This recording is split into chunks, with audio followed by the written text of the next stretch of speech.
Hi Mystery Resurfaced here. Today, I am going to explain a 2016 American biographical drama film called Hidden Figures. Spoilers ahead. Watch out and take care. The film opens in White Sulphur Springs, West Virginia in 1926, where a young girl named Catherine Coleman is waiting outside, imagining and naming the geometric shapes in a stained glass window. As the principal suggests, Catherine's parents a school for talented students with a full scholarship, as she's a bright student and a genius at math, and such schools for colored students starts from the 6th grade. As Catherine is only 8, later they agree as it will be best for her. Further, to help her parents with the move, all the teachers contribute some money from their collection and hands over to Catherine's parents.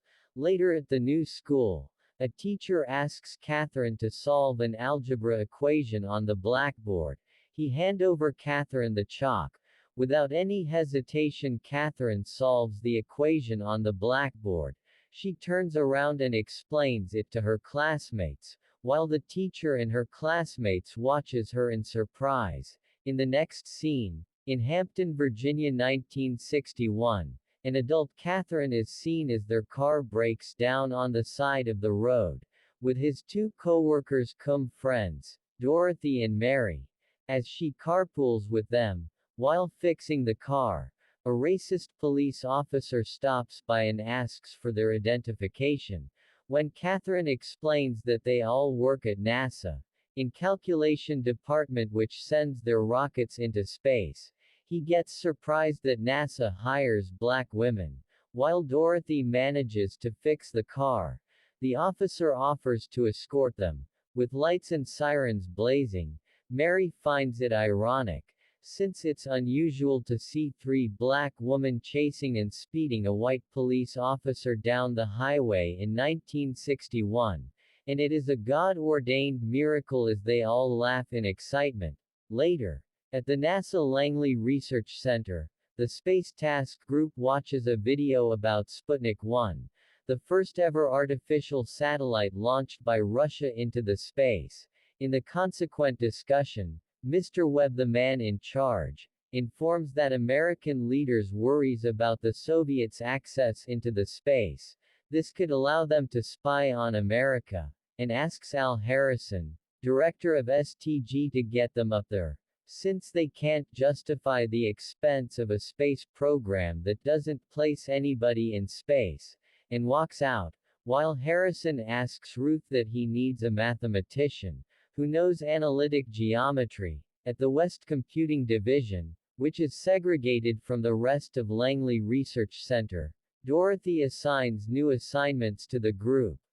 While she, along with many other black women, work as computers, means doing math by hand, whereas Mary is assigned to assist engineers on the prototype of Mercury 7 which has arrived for testing, while Dorothy's boss, Vivian, enters in the room informing her that the Space Task Group needs a new computer who can handle analytic geometry. She recommends Catherine as she knows analytic geometry very well, and she's the best at numbers. Vivian walks out. Dorothy follows her and asks about her application to be appointed as a supervisor, since she's been doing the work of a supervisor already.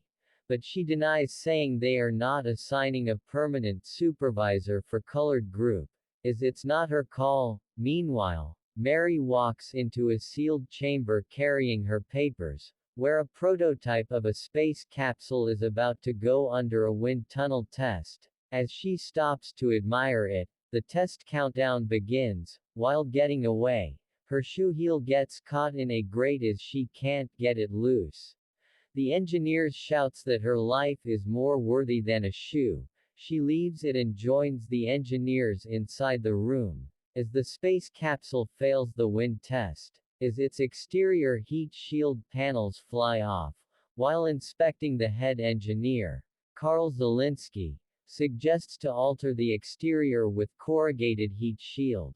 The capsule might have more stability, and Mary suggests that they try different fasteners other than bolts. Impressed, Zelinsky says she should be an engineer. She replies she's a Negro woman, and she won't be allowed to study with the white people. He asks, if she was a white man, would she wish to be an engineer? She replies that she wouldn't have to. She'd already be one. She explains that the only schools that offers engineering programs are off limits from the colored people. In between, Vivian escorts Katherine while informing her about the dress code. Skirts must be worn past the knee and no jewelry except pearls. And his supervisor is Mr. Al Harrison, director of STG. She'll be writing research-proof calculations, and she's only colored person in the STG and asks not to embarrass her. Whereas not many computers last more than a few days, Katherine enters into the large room where all white men are working, some at desks and some on the equations at the blackboard, while she's mistaken for a janitor, and a man hands him the dustbin to get rid of it, but she walks towards Ruth's desk, informing her she's the new computer. Later Mr. Harrison's asks about the status of his computer. Ruth replies she's right behind you. He asks does she knows analytic geometry. She says yes sir I do. In the meantime, Katherine is given a great deal of work to check by Paul Stafford, who is short with her. He's blacked out a ton of data as Katherine couldn't be entrusted with it. She can't analyze the issues, as the data isn't visible. As time passes, Katherine asks Ruth. She needs to utilize the bathroom, as she's white and the only lady in the office. She replies sorry I don't have any idea where your restroom is. Katherine heads out, expecting to pee, but understands the washroom in that building is for white ladies only and can't sneak in.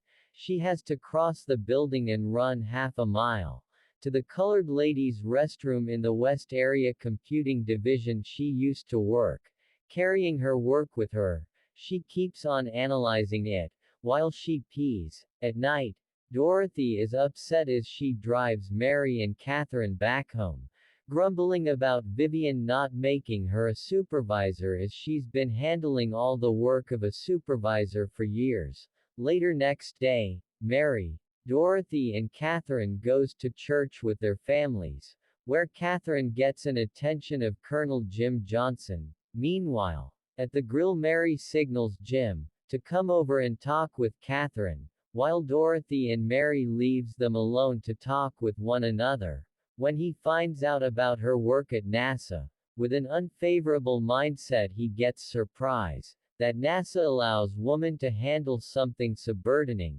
Hearing this she reprimands him and walks away.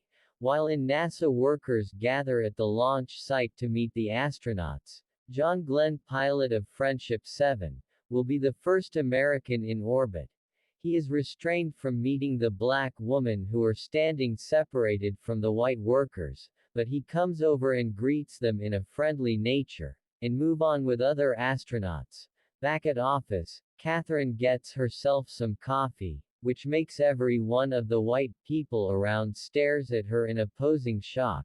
In segregated Virginia, colored people don't usually drink from the same pot, but no one says anything. Later next day, when Katherine goes to get herself some coffee, she finds a different pot labeled as colored.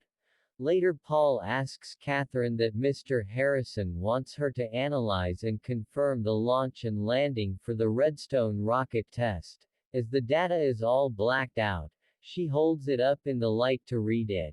Then Katherine moves towards the blackboard and solves the equation. As time passes everyone notices and Harrison asks whose work is that. Ruth replies Katherine did it. Later in Harrison's office she's questioned how she managed to read all the data that are blacked out. She informs that the blacked out text can be read by holding it up to the light. Harrison concurs, saying that she's not a Russian spy so there's no great explanation to hide data from her. While Paul, who is in Harrison's office during his questioning is ashamed On a rainy day, Katherine goes to the restroom as usual, while Harrison comes searching for her. However, interestingly, she's not there. When she returns, Harrison asks for a reason she's away for such a long time. Completely wet, Katherine outbursts about how she has to run half a mile toward the west side to utilize the colored ladies' restroom, as she's not permitted to use the restroom in the building they're working in, and not permitted to drink coffee from a similar pot like others, and she can't wear jewelry other than pearls. However, to buy pearls, NASA doesn't pay colored computers enough. Harrison listens intently. He says nothing. However, after Katherine walks out, he walks over to the coffee machine and tears the colored label off her coffee pot. Later, he goes after the colored women restroom sign in the West Area Computing Division with a crowbar. As the group watches when it falls, he says from now onwards, there will be no separate washrooms. Around here at NASA, we as a whole pee the similar color. While Dorothy seems interested in huge empty room close to her office with windows towards the hallway, when she sees that a huge advanced computer has been placed there, she sneaks in and goes through the IBM machine they've set up. Afterward, she goes to the library with her kids and finds a book on Fortran programming. A white lady recognizes her and complains she's not allowed in this area.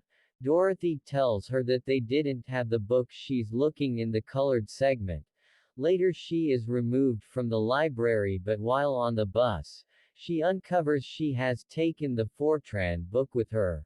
When her kids asks her about it, Dorothy says she's a citizen and the library is government claimed, so she's qualified to take the book.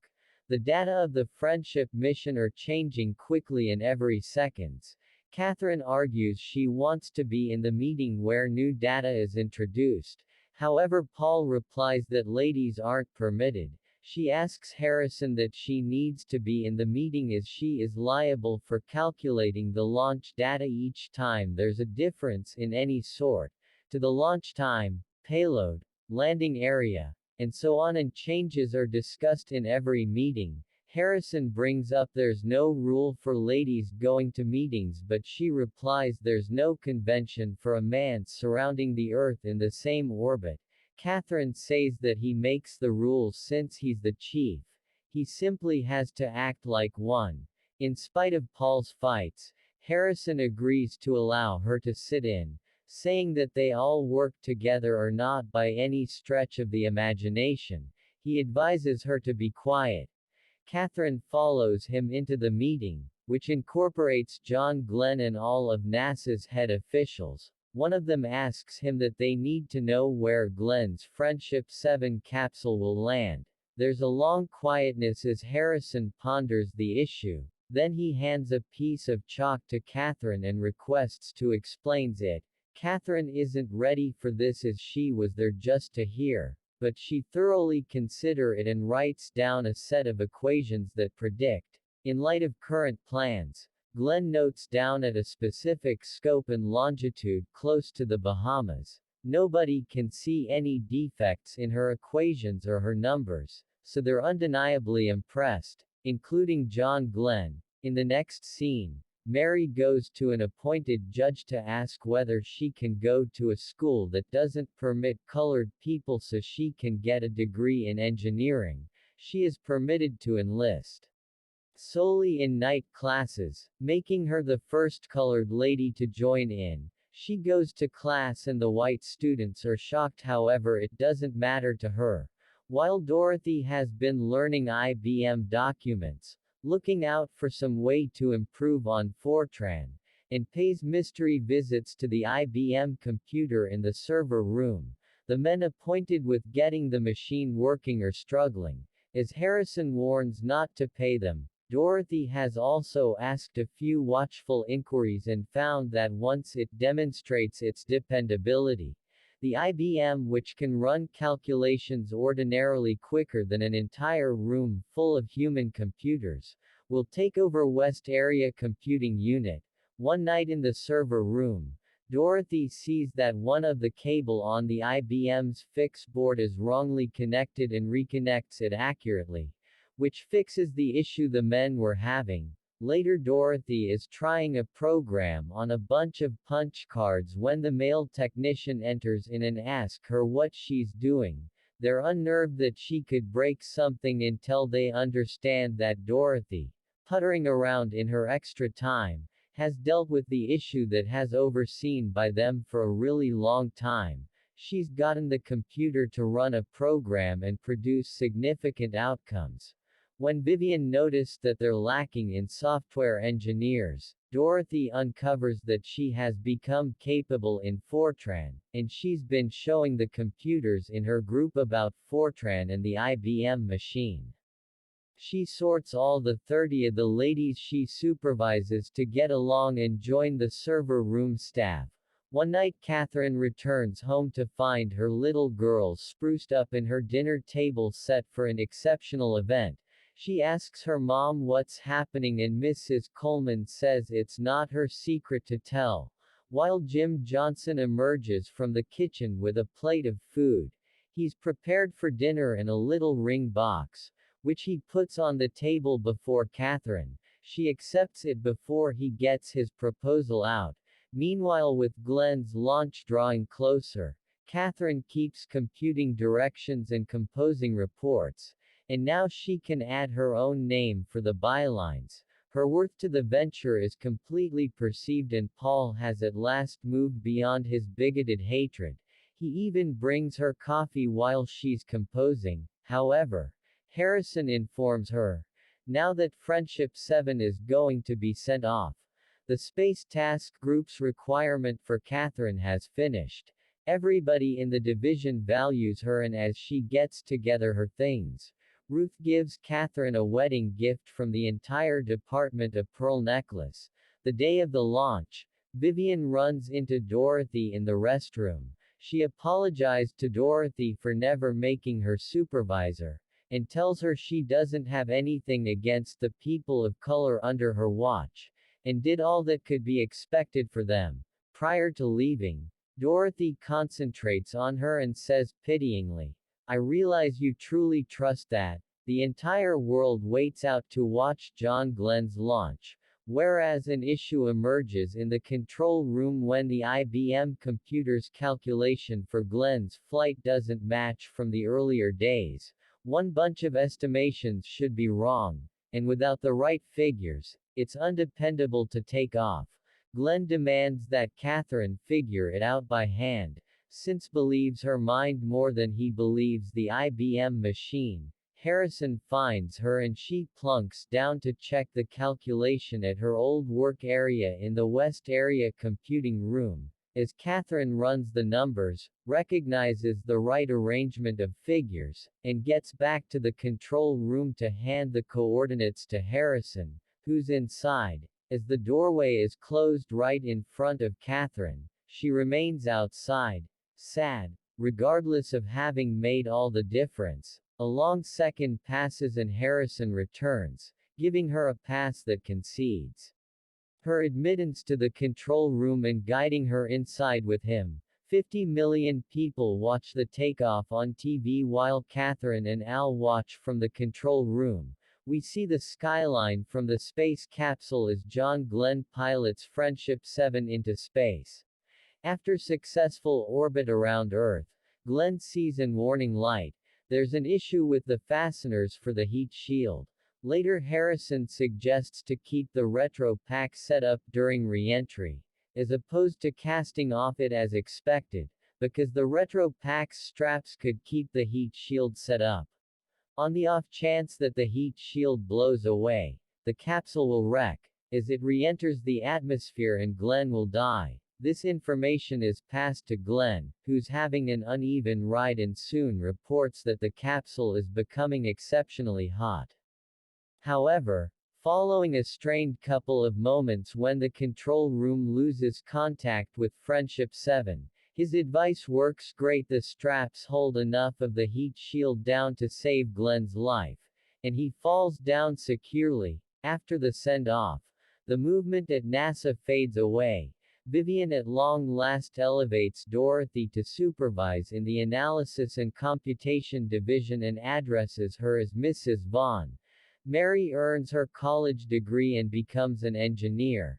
Katherine proceeded to calculate the directions for the 1969 Apollo 11 trip to the Moon and for Apollo 13. Also, President Obama granted her the Presidential Medal of Freedom in 2015 and in 2016. The Langley Research Center in Virginia where she worked was renamed as Katherine G. Johnson Computational Research Facility, while she retired in 1986 and stays wedded to Jim Johnson right up till now. Subscribe for more videos like this, turn on notifications and leave a like to help the channel out. Thank you for watching.